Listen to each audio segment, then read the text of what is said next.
Sonny Cantion became the first two-time winner this season by coming home first last time out at Spa. With 4 races in the books and 4 drop races allowed for in the rules, today is the deadline for drivers who have yet to make an appearance this season to run the table that is the final 8 races and avoid taking a 0 in the points.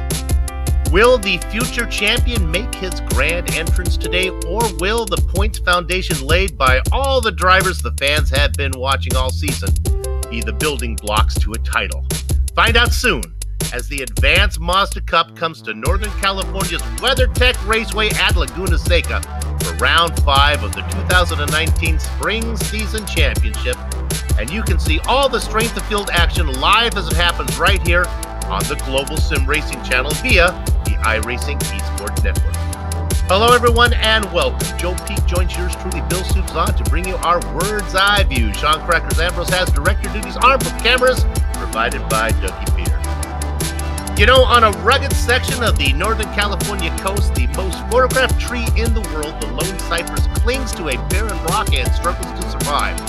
A few miles inland, on a dusty racetrack, there's going to be a different kind of struggle as drivers try to negotiate their Mazda Miatas through the challenges of Laguna Seca. Joe, tell us a little bit more about today's track. You know, it's interesting to me, Bill, that this track has become so synonymous to road racers. You look at its history, and though it's been around for quite a while, the current layout is relatively new. The roughly 2-mile length used to be a bit shorter and a lot faster. Where the Andretti hairpin is today, it straight-lined its way to what is now Turn 5. Obviously, the drivers today aren't concerned with that. If anything, most of them have probably committed these 11 turns to memory, since not only is it base content here on iRacing that every single user gets, it's also shown up in many different racing games over decades now. Which brings me back to my initial point. This might not be considered a world-class circuit when you put it up against some of the others we visited, like Spa or Interlagos. Yet, thanks to sim racing, the world over has really embraced this place. And for our audience that hasn't driven here in any of those games, let's hop on board the GSRC lap guide so we can really see what it's like from inside the cockpit.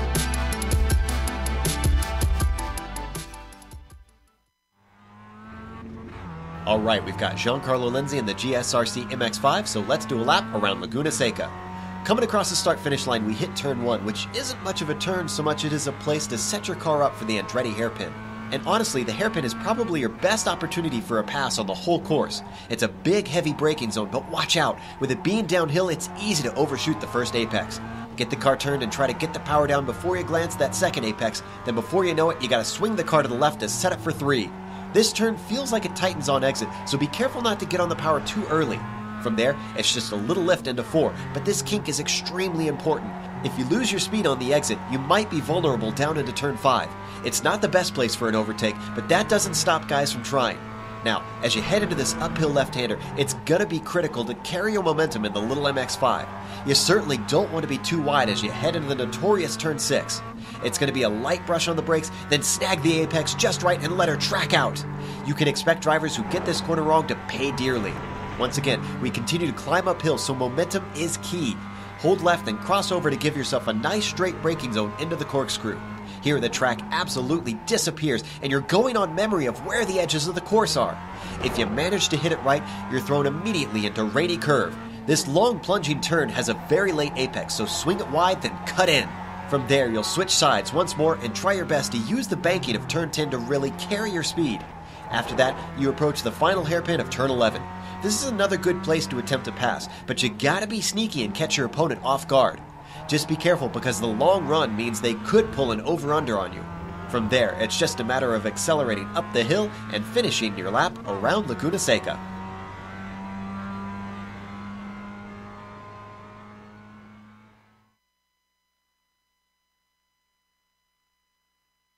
The driver who figures out how to work the corkscrew might be the guy who gets to drink the champagne for winning the race. Joe Peak talking us around Laguna Seca. Let me take you through the point standings right now.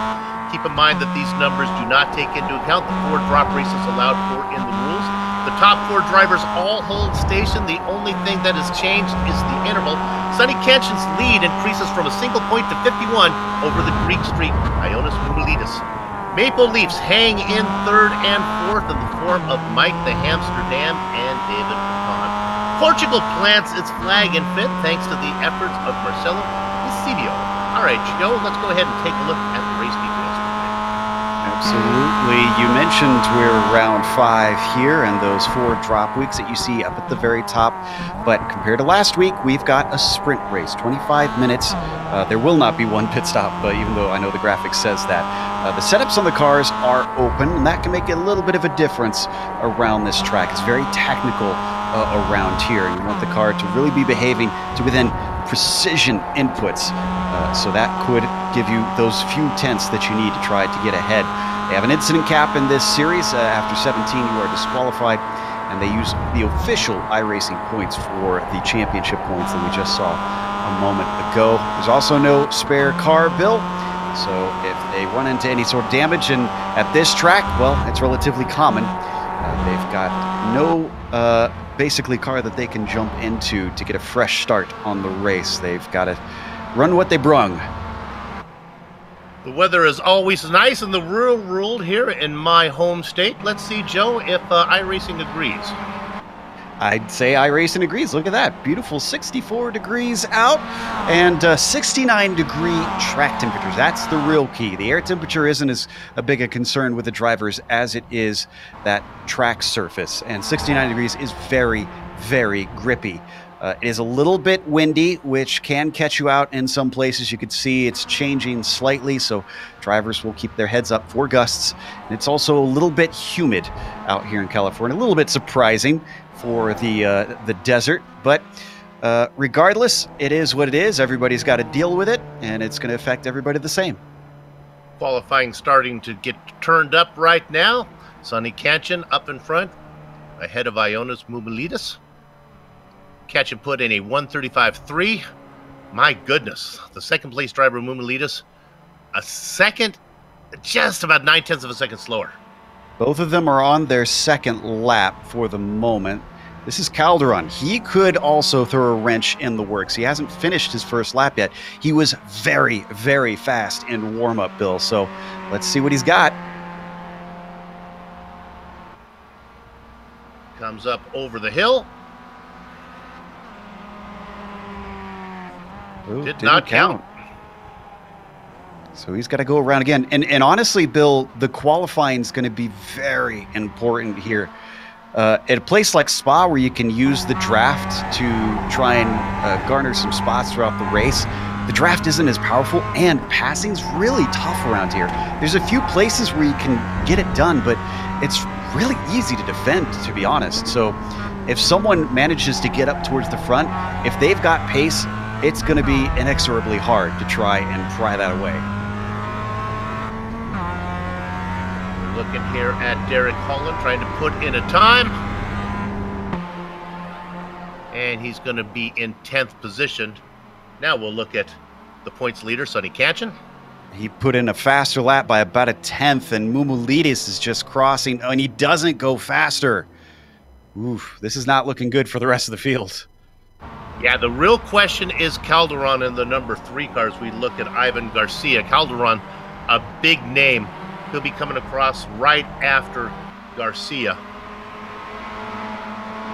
The other thing is, too, is you're probably going to see aggressive moves on the first lap when everybody's close together, especially into the Andretti hairpin when there's a little bit of chaos going on. So you might be able to sneak through some openings, but it can also bite back. And we've seen some bad pileups in this car at this track in the past. Boom! How about second position for Calderon? Second position, but still about 2/10 shy of Sonny Kanchan. A lot better than he was. We're looking at Wilson DeCastro.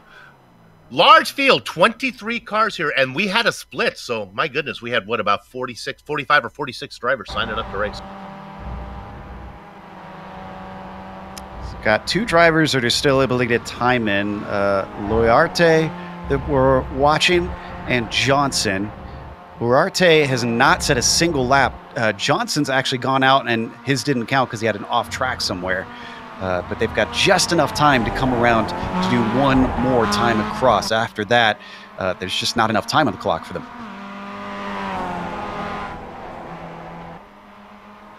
We're looking at Marcelo Eusebio. Very fast driver. He's sitting fourth. Oh, there's Lucas. We're going to look at Eusebio here in just a minute as soon as Lucas puts in his time. Yeah, they're pretty close together on the track, even though we can't see them. They all get their own individual track, essentially, here in sim racing. It looks like Loride is going to abandon his. So, Marcello, ooh, that one did not count. He's going to have to settle for fifth. 21 drivers putting in times. Go ahead, Joe. Johnson just came across, but it only gets him up to 20th. I think that's going to be everybody. Our grid is set. Fastest qualifier, 135.2 from Canton. The slowest driver was Wilson DeCastro, put in a 139.1, so a big difference in lap times. With that done and a standing start in a fairly large field, let's go ahead to the grid right now and I'll run down the top 10. It is Sonny Canton. He's going to be inside of Luis Felipe Calderon. Ioannis Moumoulidis, the Greek streak, in third, flanked by Elmer Erlicott. Back in fifth position, it is Marcelo Eusebio and Ivan Garcia. Seventh and eighth is going to be Roy Coimbra and David Paton. Boy, David back there in eighth, the Canadian driver. Ninth and 10th goes to Kim Short and Chris Thorman. Joe? 11th belongs to Kota Miwa with Eric Lopez in 12th. Derek Holland gets 13th spot and Daniel Satelli sits in 14th. Michael Wortman will start in 15th. The outside of that row will be Tristan Marks, P16. Akira Shimotori will be starting 17th. Omar Orellana in 18th, and Christian S. Ost in 19th. Then you've got Charles Johnson, who I mentioned, who got himself into 20th. Wilson DeCastro, 21st. Lucas Loriarty, 22nd. And Adam Lacey did not get a time in as well as Lucas, so I'm not sure if either of them are going to be gridding. Number one car of Sonny Canton. Number one designated as the car number one in the points, number one on the grid. This really is working out in Sonny's favor so far. It's going to almost, I'd say, take a mistake from Sonny for anybody to catch him, unless Luis just has a whole lot more pace than what his qualifying implied. Sitting in fourth, Elmer Erlicott. We watched him race last time. He's very competitive. Can't count him out. There's a beautiful shot of the Laguna Seca countryside. WeatherTech Raceway at Laguna Seca. You see it right there on the side.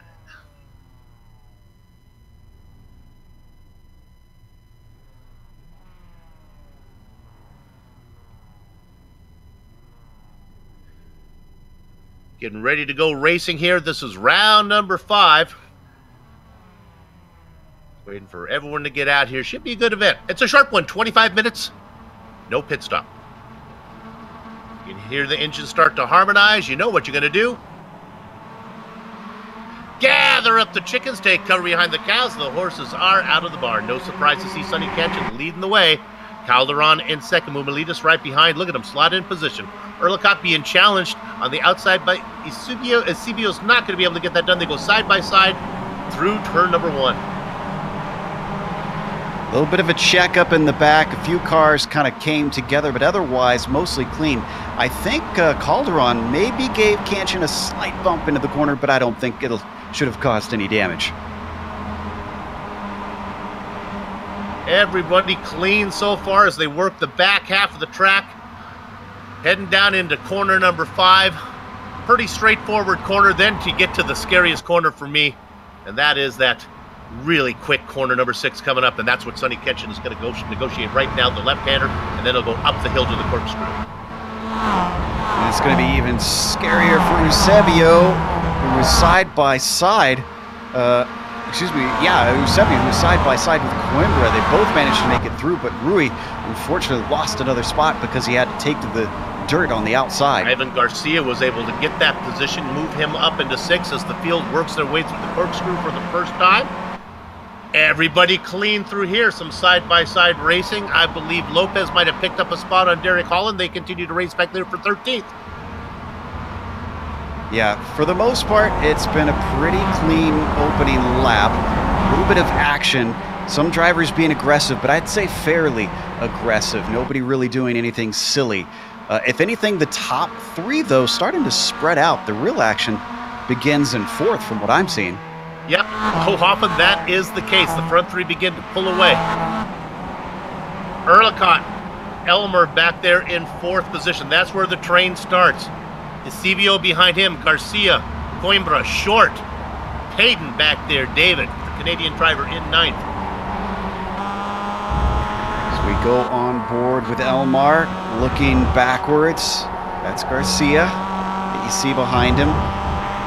One little mistake, oh, just like that, we saw off track, Bill. That was Garcia running a little wide once again. You can get away with that sometimes in four. What you really got to be careful with is if the car starts to rotate on you, the wall to the right comes up in a hurry, and I've seen many drivers end their races there. Speaking of which, it looks like Holland might have done that. We talked about Holland racing back a little farther back in the field. It looks like he did exactly what I was just talking about, except he didn't end up in the wall that I was talking about. Field makes their way through the corkscrew a second time, clean as can be. Now, we were watching the battle in the mid-pack, but all the while, little by little, Calderon has been making the move on Katchen, and look at this. You know, I think Sonny may have gotten a cut. I don't know where Sonny is. Yeah. Yeah, you can see him there. He's in the maroon car, and he did. He cut it way too close, and now he's paying the price. Erlicott going to get him for third position as he continues to have to... Oh, my goodness, something's wrong. Oh, it's very early in the race, and some side bite. Yeah. Oh, car getting tipped around.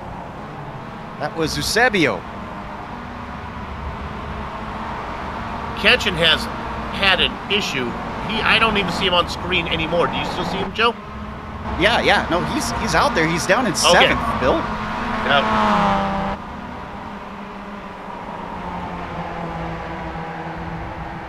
And while we're looking at that, okay, we're going to get a replay on this. Let's take a peek what our director has found for us. This is Eusebio and Thorman.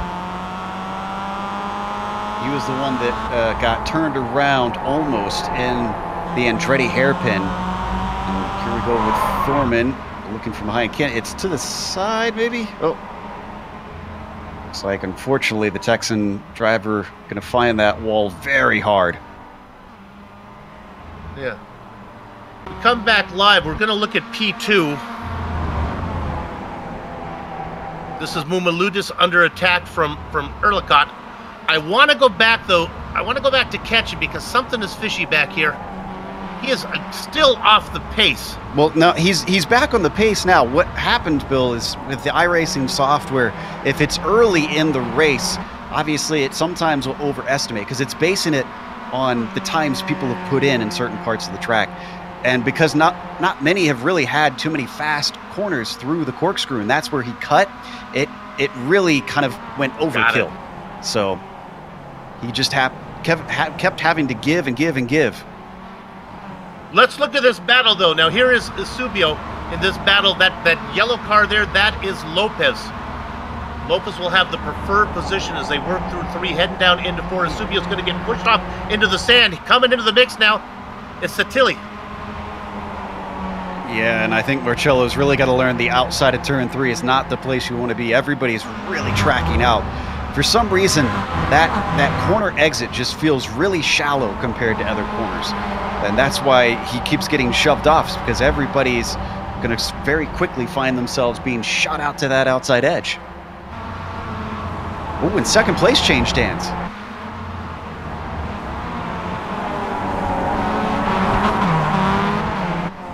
Erlicott makes the pass on Mumali. Now, Mumali just falls back, but driving away from these guys is Calderon. Yeah, he's got a whole 4-second gap right now, Bill. This is horrible news for everybody behind. But we've already seen at least one cut course. That's, surprisingly easy to do through the corkscrew. So that could be what those guys need to hope for to try and run him down. The other problem, of course, is that Sonny Katchen is Well, I was going to say he was going to run them down, but maybe he has some damage or something. He's in the pits now. Yeah, I'm telling you, I know you were chalking it up to a black flag, but I think something was wrong, either a hardware issue or something. Yeah, I noticed he was off the pace for. I understand about the black flag, but it was a really long time. That's true. I think you're right. Could be hardware related, that something on his computer is making it hard to drive at pace. We watched this. Oh, a little bit of a tap from Miwa. Got into the back. We'll take a look at this. These guys were battling for, I think, 11th position at the time. This is Miwa and Satilli. Yeah, and your car's very on the limit through this hairpin. You're trying to really get it to rotate. So if anybody touches that left rear like that, the car's already rotating, so it doesn't need much help to just completely go around. So it's this awkward slow spin that's hard to keep from finishing. Now, Peyton has been looking at these guys ahead of him for a while. He's got Short behind him. I think Peyton is on the move. In fact, he did. He's looking. He's already made the pass. Short's going the wrong direction. And up ahead of him is Rui Coimbra, who we know is a little bit prone to mistakes so far today, but maybe he's collected himself. He's got about 1.5 seconds back to Peyton. You can see that battle, and then on that long screen that we saw there's a 3-car battle for second. We'll check in on that one in a minute. We don't want to jump you around too much. Let's watch a little bit of racing here. Yeah, I'm keeping half an eye on that other one because those cars are awful close. The other reason that this track is so difficult as we take a look at the battle for second, Bill, difficult to pass, is that, like I mentioned in the pre-race, most of these drivers have run a lot of laps around here, and especially many of them have run tons and tons in this car at this track. So everybody kind of knows the tricks. Everybody knows how to find the maximum around here, and try to squeak your way through someone just adds to the difficulty, since most people really know kind of what you're going to be up to. Ivan Garcia doing a really good job of staying on the back of the Greek streak there as they head into the corkscrew. Kind of hunch that Garcia might be the quickest of these guys. He was able to gain on them, run them down. Let's see what happens with the two guys up front as we ride on board with the driver looking ahead of the cars in third and second.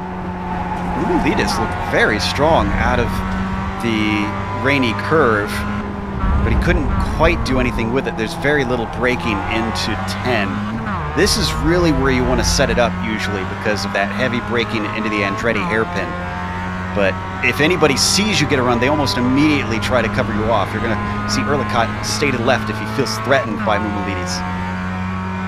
About 3 car lengths back, about 2 car lengths back, but Moulides runs out of straightaway. And that's the other thing you could do. You saw that from onboard Garcia there, that Erlicott actually cut in a little bit early. I found, at least for me, that I tend to want to try and take a late apex on that first apex of the hairpin. And what Erlicott did is basically come in a little bit early. It doesn't hurt you too much as long as you can get that car to rotate, and it prevents a very late dive from Moulides. So just in case, even though he didn't go defensive immediately, he still made sure to keep the Greek driver from having any sort of late chance. 14 to go now. Let's check back in on the driver in 6th position. Peyton has left Kim Short behind and now is trying to work on Coimbra right now. Heading up to the corkscrew. He's got an excellent pace over Rui. Right on board with him. And that shot gives you a really good idea. Honestly, doesn't do it justice, Bill, of when you're inside the car, how little you can see of the track, because we're actually higher than what the driver sees as we sit just on top of the windshield here. You're basically going by memory. As a big bobble we got from Rui. Oh, I think David is in good position here to get a good drive off of 11. It's about 2 car lengths back. A good exit, though, from Coimbra. Yeah, that's going to keep him safe. Peyton's going to get a little bit of the slipstream, but this is not that long of a straightaway. So let's go back to 8th real quick. Here's Lopez under attack from Eusebio. Eusebio's going to get this pass made, move him up into 8th. Nice and tidy down to the inside. Looks like Lopez wasn't too interested in trying to fight that. He started this in 12th, and he was up to 8th, so 9th is still an improvement. And he could try and maybe ride the coattails of Eusebio a little bit. You can sometimes get a little bit of pace of a similarly paced car.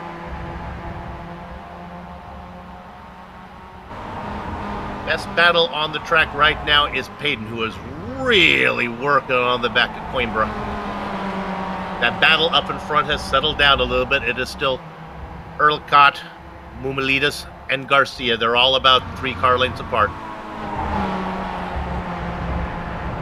A little bit off there for Marcello. Another spot where it's really easy to dip your tires into the dirt.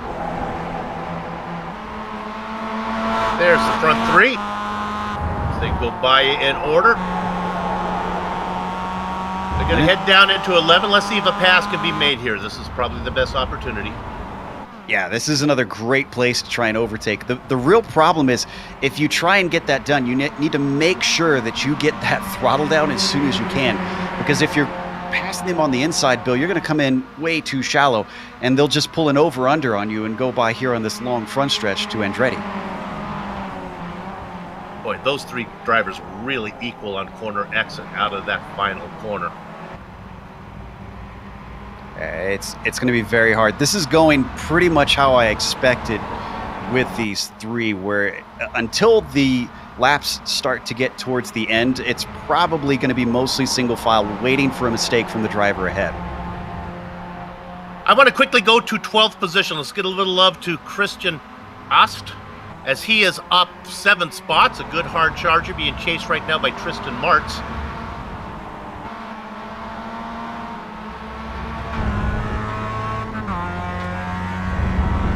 I like this racing, Joe. You can almost make a pass. It's yeah. After what we saw at Spa, which you kind of yawn at all the passing, this is a little more intense, a little more meaningful when a car gets by another one. Oh, absolutely. I personally much prefer watching races here in just about any car. And I'll tell you what, credit to these 2 for racing as clean as they have so far. And just as I say that, little couple wheels off for Ost. I mentioned that earlier, and the reason I mentioned that, it's kind of similar to turn 4, where if you push the limit too hard and the car's still rotating, it can just shoot you off into the barriers very, very quickly. It's almost embarrassing how easily it can do that. So you got to kind of tread a little lightly with how far you push it, trying to let it dip into the sand. Good racing all the way through. It is getting a little tighter now, up at 2nd. Better check back in on that. Mumalides with a good run here. Does he have an opportunity? Does he want to try to duck it down in there? My goodness. Mumalides on Erlicott, tighter than a new pair of shoes on a rainy day. All over him right now as they head up to 5. Yeah, expect it in 5. 3 and 4 really aren't that great for passing. And good news for Erlicott, he just got himself a fantastic run out of 4. That's what kept Mumalides from being able to make a pass here at 5 where they are now. You got to be essentially right up beside someone to try and make that overtake into that corner. He gets a good drive at 6. Maybe has a shot into the corkscrew. He gets a pretty good exit here. You got to be brave, though, to get it done in the corkscrew. You need a little bit of cooperation from your opponent. And yeah, you can see Mumalides, he's not willing to try and take that risk this early in the race. We still got 10 minutes to go. Oh, he's going to set it up for a runoff. Not going to be able to do it here, but he will get a good drive off of this corner as Erlicott had to take it in shallow. Nope, he'll have to wait. Let's see what happens out of 11. And now he loses momentum, and that brings Garcia into the mix. Let's see if Garcia sticks it down in there. Covered him off to the inside. Mumalides saw that one coming. Garcia couldn't do anything with it. That is the beauty of a 3-car race, though, compared to a 2-car race, where Mumalides had to sacrifice any opportunity to make the pass on Erlicott to play defense going into that 11th. Oh, we had a big problem back in 11th. Michael Wortman unfortunately gave up 2 spots in one go. He had been run down by Ost, and it looks like turn 10, just a little bit too much curb. We're going to see here on the replay, Bill. Yeah, these were the two drivers we were looking at. It was Austin Martz. These guys were in that battle, and there's the mistake. Workman drops those 2 spots, goes down to 13th now. Yeah, those red curbs that you see at those apexes, and that was a good catch, honestly, from Workman. Those are essentially there for the school that they have here. They do a lot of training at this circuit when there's not racing on the track. And those curbs are essentially supposed to show you here's where the apex is. But unfortunately, they're so tall, you can't get away with hitting them because it's a soft suspension on this car, but too much, and the car will start to spin. Boy, David Payton, another driver who's been working on the back of that blue car of Coimbra. We got a pass for 11th happening. Ost overtaken by Martz. And this was a brave one. It was in 6th, Bill. Boy, side by side through the scariest corner. Let's go ahead and take a look at this one.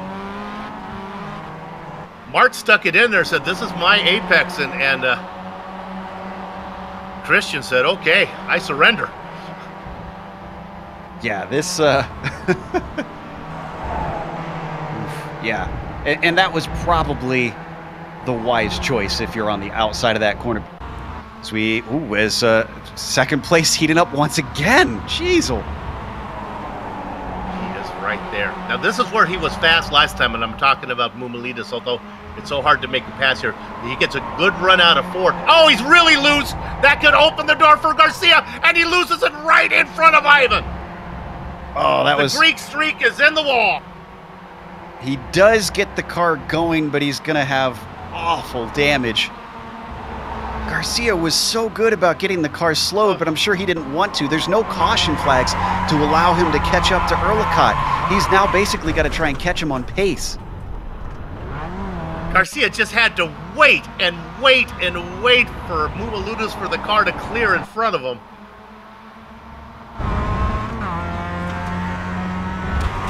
We are on board with Mumalides. The car gets loose, and Garcia just waits, and finally the car goes around, and Garcia can get back on the gas. But now he is 2 seconds behind. He desperately wanted to save that one. Behind them, this now brings Payton up into a top 5. Look at the number 12 surviving the pressure, and actually, because of Garcia having to slow up, they're now within a second of him. So just to tell you what's going on, Calderon's running away with this, cooking with hot fish grease out there, 10 seconds up on Erlicott. Because of the spin from Mumalides, as we look at our leader, Erlicott now all by himself for the most part. He's got about 3 seconds, 2.5 on Garcia. Now, don't give up on Garcia, though. I thought Garcia was pretty quick. It'll be interesting to see what he can do. He's got, oh, my Joey. Boy, these races are so fast. We better do a back marker shout-out.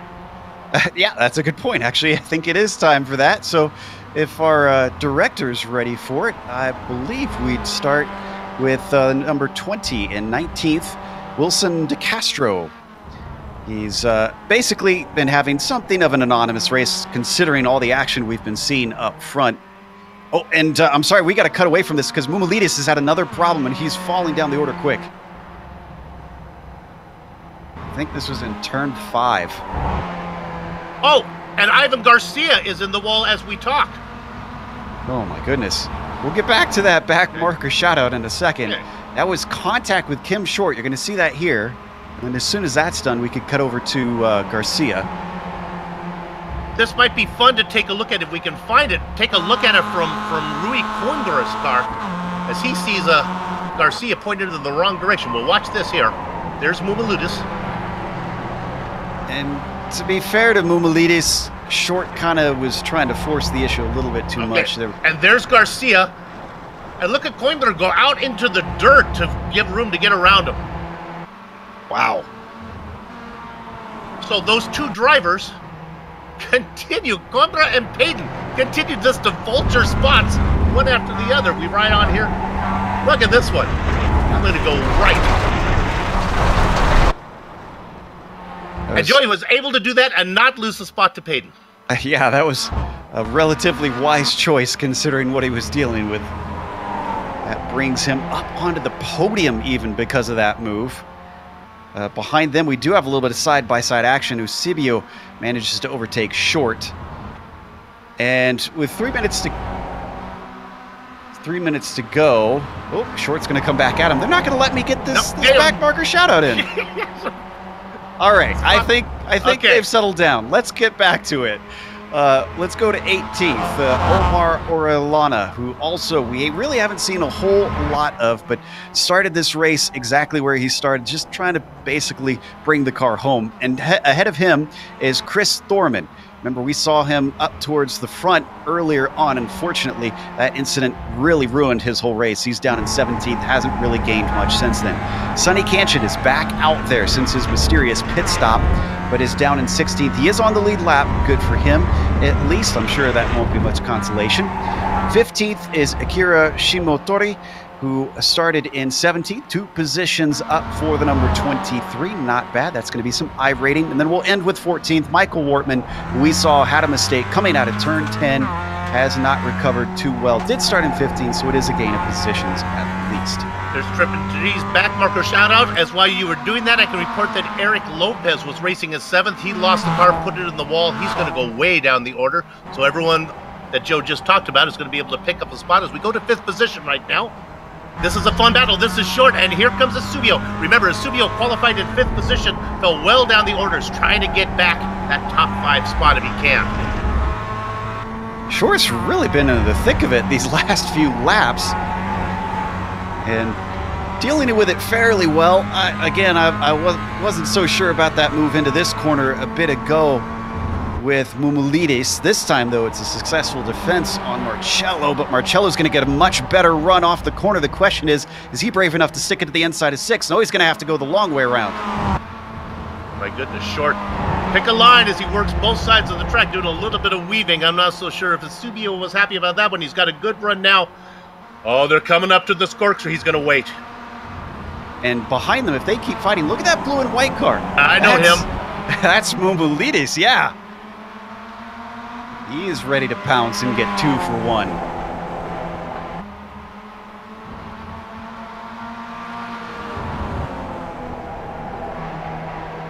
As we talk, we have not talked about Luis Felipe Calderon, but he is going to get the white flag, and he is up by 12. Let's call it 13 seconds. Erlicott comfortable in 2nd. Go ahead, Joe. And as we watch this battle, I'm keeping half an eye on 3rd because Ruiz actually got David Payton within about half a second of him. There is a battle for 2nd, and then the battle from Eusebio that keeps diving down there. We look at that one. And that one really starts to heat up because here comes the Greek streak. He's still got a battle for 5th and a battle for 3rd. Go. He's still got impressive pace considering how hard he nosed it into the wall coming out of turn 4. I'm talking, I tell you, Eusebio is really fast if he can just find some track. It's going to make him work hard for it. Into the corkscrew right now. We have plenty of time to stay on this one. And Mumulidis, as eager as he is, he's got to be careful. Oh, we're going to go too wide again. Here we go. Coming at you. Marcello not quite brave enough, and unfortunately that's going to cost him because here comes Mumulidis. Our leader, out of the final corner. Started on the outside of row 1. Let's give round number 5 of the Advanced Mazda Cup to Luis Felipe Calderon. Erlikov gets 2nd. Coimbra is going to be able to hold off Payton. Let's go back to this battle we've been watching. And it looks like Short's defense worked out well in favor of him because Mumulidis battling with Eusebio has lost a gap to them. But, oh, this is going to be a race to the line. Here it goes, Bill. Eusebio with a great drive off. I think he's going to run out of time. Oh, so close. Oh, so close. With the damaged hood is going to get 6th. Marcelo Eusebio will get 7th. 4 100ths between them at the line. 18 cars on the lead lap, including the #1 car, Bill. That's why God made drop weeks. Chalk this one up. I wonder how your Bible studies go. God made some weird stuff. Late on the 6th day, baby. All right. With the biblical reference out of the way, we're going to take a short break right now. We'll come back to run down the entire finishing order, talk to some of the drivers before we put a lock on the gate. You're watching GSRC on IESN.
You're watching the Global Sim Racing Channel's coverage of the Advanced Mazda Cup, round number 5 from WeatherTech Racetrack here at Laguna, Seca.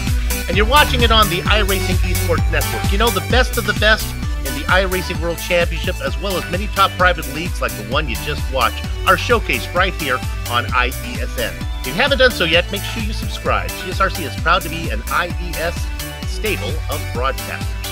All right, let's go ahead to the finishing order right now, and it was Luis Felipe Calderon picking up his first win of the season. He got a few last season, and if he can show up for the rest of the season, he's a real threat to win the championship. Elmer Ellicott, very quick driver, gets second position. Rui Coimbra, we're going to talk more about him in a minute, gets third. He's going to be inside of David Payton, who followed him the entire race. Kim Short rounds out your top 5. The back half of your top 10, the Greek streak, Ioannis Moumilidis, Marcelo Eusebio, boy, a couple fast drivers right there. Ivan Garcia, Kota Miwa, and Tristan Martz is in 10th. Joe? Derek Holland ran his race to 11th with Christian Ost, going from 19th on the grid to 12th. He was just ahead of Sonny Cancian, who we're still not totally sure as to why he had to take a pit stop today. Maybe he didn't put enough fuel in, could be the answer. Akira Shimotori finishes in 14th, and Chris Torman, even though he qualified within the top 10, he wound up having to settle for 15th. Omar Orellana takes P16. Wilson DeCastro actually put a qualifying time in, and that 21st on the grid wound up with a 17th at the checkered flag, so nicely done. And the last car in the lead lap, Michael Wortman, unfortunately with a wreck, finds himself 18th. Adam Lacey in 19th, and Eric Lopez 20th. Then you start to get into the DNFs. Charles Johnson 21st, Daniel Satili in 22nd, and Lucas Larte in 23rd. Bill? And now, before I get the honor of talking to our race winner, which would be Felipe Calderon, I want to talk about the Queen of the Ball, who we're going to give that to. You know, what it takes to be Queen of the Ball is undefinable. We don't know what it is, but we know it when we see it. The award salutes Queenie, a fan and supporter of this series and this broadcast. Tonight, it's going to go to Rui Coimbra, who finished in third. Rui had a great race, was able to hold off David Payton for the entire run and pick up that podium spot as he goes from 7th to 3rd. Congratulations to the Queen of the Ball today, Rui Coimbra. And now, with that out of the way, let me get the opportunity. Hey, this is always fun, as we talk to Luis Calderon, who got the win from 2nd position. Once the competition fell away, it was kind of an easier drive for you, Louis. Hey, thank you so much again for letting me be here. The race was very good for me. Obviously, I was a bit lucky because of what happened to Sonny, but I am still happy about the win because you know, it's my 5th race here in the Advanced Mazda broadcast, and I think that this is my 3rd win. Yeah. I forgot, but and obviously, you know, have the possibility to fight with the top guys like Sonny and the other fast drivers. It's really exciting. Today was a lucky day, as I said before, but you know, it's racing and you have to be there to obviously approach the opportunities that the race give to you. Well, I think the racing gods owed you a little luck because you've had your share of bad luck. You've had a few wins taken away from you. Hey, let's talk about Laguna Seca as compared to like a draft track. I got to figure a driver with your talent, you have to feel a little bit better where it's a little more strategic on a track like that rather than racing in one where it's just get behind the guy and let him sling slap by you the whole time. Yeah, I think that obviously when you are in a draft track like the last week in Spa, right. There is not it's not so important to have the pace. It's just to be smart and try to keep your head cool to doesn't did anything wrong. But obviously for me, it's better to be in a track like Laguna. If you see my first win and my first race in that Advanced Mazda was in Donington, a track that maybe doesn't have the influence of the draft, and it's more about have the pace. So it's obviously better. I think Laguna Seca is one of my favorite tracks in iRacing. And you know, it's good to have the possibility to win in a track like this. Well, it's always fun to watch you race, and it's even more fun to interview you. We hope we see you next round as we're going to go to Road America. So good luck. Thank you so much. Felipe Calderon picks up another win here, Joe. Hey, who are you going to talk to? Well, I've got Sonny Canchin here. He unfortunately had to get 13th today, and some unusual circumstances. Sonny, we saw the cut course, and that explained your initial slowdown. But then you suddenly came into the pits. Can you tell us what the cause of that was? Hi, Joe. Thanks. Unlucky 13th. Yeah. The cut course for sure, and I took more time than usual to slow down and ran out of time, so I got a black flag to come into pits and serve a penalty of 16 seconds. So I had no choice but to pit afterwards. I started to wonder if that was the case as I was reviewing the footage. Now, when that happened, obviously you got a lot to try and do to run drivers down. And at a track like this, it's incredibly hard to pass. So what did you do to kind of mentally steel yourself knowing that you're stuck in that situation? Yeah, I had to get out of the mental block which caused the cut course in the first place. Had a few stutters here and there, so I was not thinking straight, and then I had the cut course. But after that, now I looked at where I'd come out, so I was dead last out of the pits, but luckily enough, I was keeping an eye on my speed, and then I set a target. Let's try get 15, position 15. So looking at the time left, and so I had to go. Good that I had a bit of love tap here there in the middle, so that slowed me down even more. But I ended up 13. Couldn't ask for more actually after what happened. So happy about that. Yeah, considering other drivers would be ecstatic with a 13th in a top split, I'd say it's something to be at least grateful about. Well, commiserations on today's race, and hopefully we'll see a little bit better from you next week. Yeah, sure, Joe, and the same track in MWT, so looking forward to it. This is a great warm-up for it, so hopefully not the same mistake again. Learning a lesson for learning for later. So, Bill, that was Sonny Canchin, who took 13th today out on track. And my partner Joe Peak was all over that one as he called the black flag or called the slowdown penalty. And my God, it took him forever to serve that one. I don't blame him for picking up a black flag. It seemed like he served it for half a lap. GSRC would like to thank everyone here at the Advanced Mazda Cup community, especially Jordy Fike, for supporting this broadcast. On screen now are just some of the equipment and software used to stream cyberspace into your place. Additional thanks to June Lalonde, who provides the iconic music. See the screen to how to get a hold of more of her great work. The Advanced Mazda Cup returns, as always, in 1 week for round 6. That's going to be a 45-minute affair with a pit stop.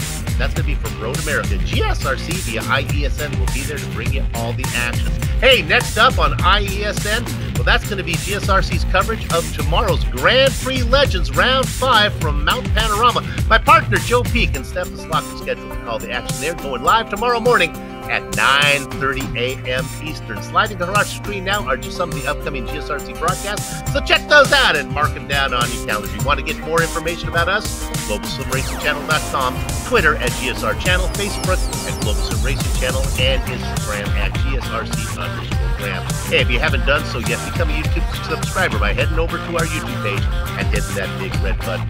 Finally, on behalf of the entire crew, Joe, Sean, and Dougie, I'd like to thank all of you for watching as Luis Felipe Calderon gets the Round 5 win here at Laguna Seca. With that said, we're off to have fun storming the castle. So until next time, race clean, race hard, and we'll see you on the track.